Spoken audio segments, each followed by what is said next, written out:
नमस्कार साथियों, हिंदी स्टेनो बढ़ोत वाले चैनल में आपका हार्दिक स्वागत है।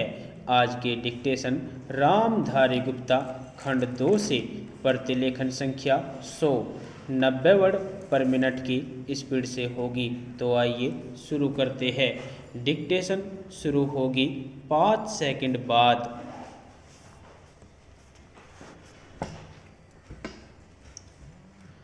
स्टार्ट। महोदय, हमारे बीच आज पाकिस्तान के अध्यक्ष की उपस्थिति इस सुखद परिवर्तन का प्रमाण है। व्यक्तिगत असुविधा के बावजूद उन्होंने गणराज्य दिवस समारोह देखने के लिए हमारा निमंत्रण स्वीकार किया और वे यहाँ पधारे हैं। विदेशों के साथ महत्वपूर्ण संपर्क की दिशा में यह वर्ष चिरस्मरणीय रहेगा। इस वर्ष बाहर से कई एक सम्माननीय महानुभाव हमारे देश में आए। उनमें युगोस्लाविया के राष्ट्रपति, चीनी लोकराज्य के प्रधानमंत्री, श्रीलंका के प्रधानमंत्री और इंडोनेशिया के प्रधानमंत्री का मैं विशेष उल्लेख करना चाहूँगा। इन महान नेताओं का स्वागत करना हमारा सौभाग्य था। रूस, चीन तथा अफगानिस्तान के सांस्कृतिक शिष्टमंडल भी इस वर्ष हमारे देश में आए। इन शिष्टमंडलों को भारत में बहुत लोकप्रियता मिली। ऐसे आगमनों और राष्ट्रों में सांस्कृतिक शिष्टमंडलों के आदान प्रदान की उपादेयता निश्चय ही बहुत अधिक है। संयुक्त राष्ट्र संघ के आदर्शों में हमारी आस्था यथापूर्ण स्थिर है।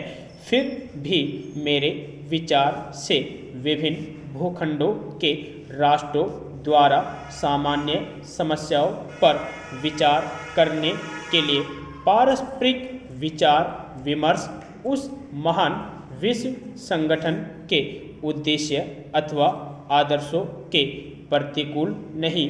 एशिया और अफ्रीका के राष्ट्र इंडोनेशिया में अपना एक सम्मेलन कर रहे हैं जिसमें वे निजी समस्याओं पर विचार करेंगे।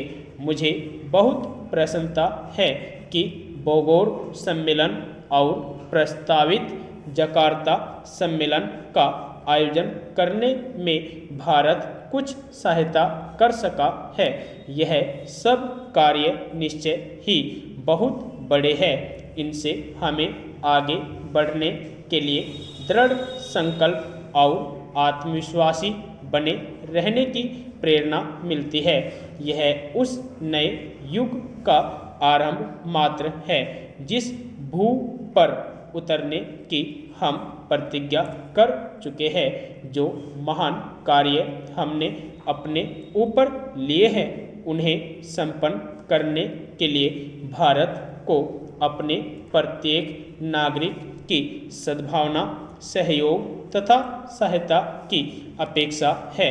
यह सब अब प्रत्यक्ष होता जा रहा है कि लोगों में आशा तथा आत्मविश्वास की कमी नहीं और भारत के भविष्य में उन्हें पूर्ण विश्वास है।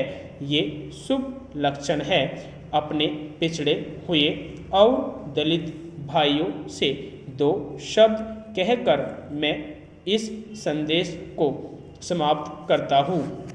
हम अपनी प्रतिज्ञाओं से मार्गदर्शन और उन उच्च आदर्शों से उत्प्रेरित हो जिनका सदियों से भारत ने आदर किया है और जिनका फिर से स्मरण कराने के लिए महात्मा गांधी ने इतना गंभीर प्रयत्न किया, जो भारत में सच्चा कल्याणकारी राज्य स्थापित करने के लिए कटिबद्ध है।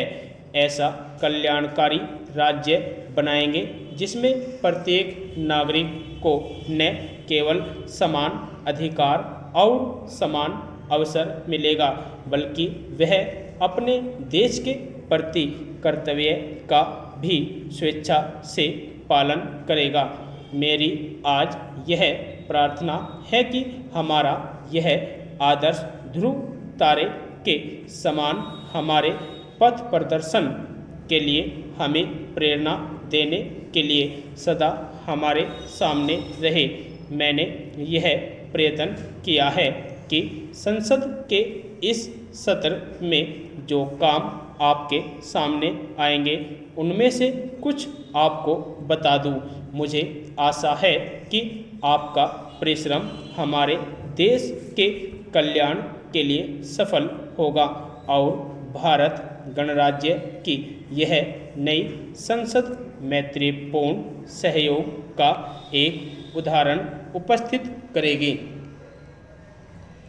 यदि आपको डिक्टेशन अच्छी लगी हो तो हमारे चैनल को सब्सक्राइब करें तथा वीडियो को लाइक व शेयर भी करें। धन्यवाद।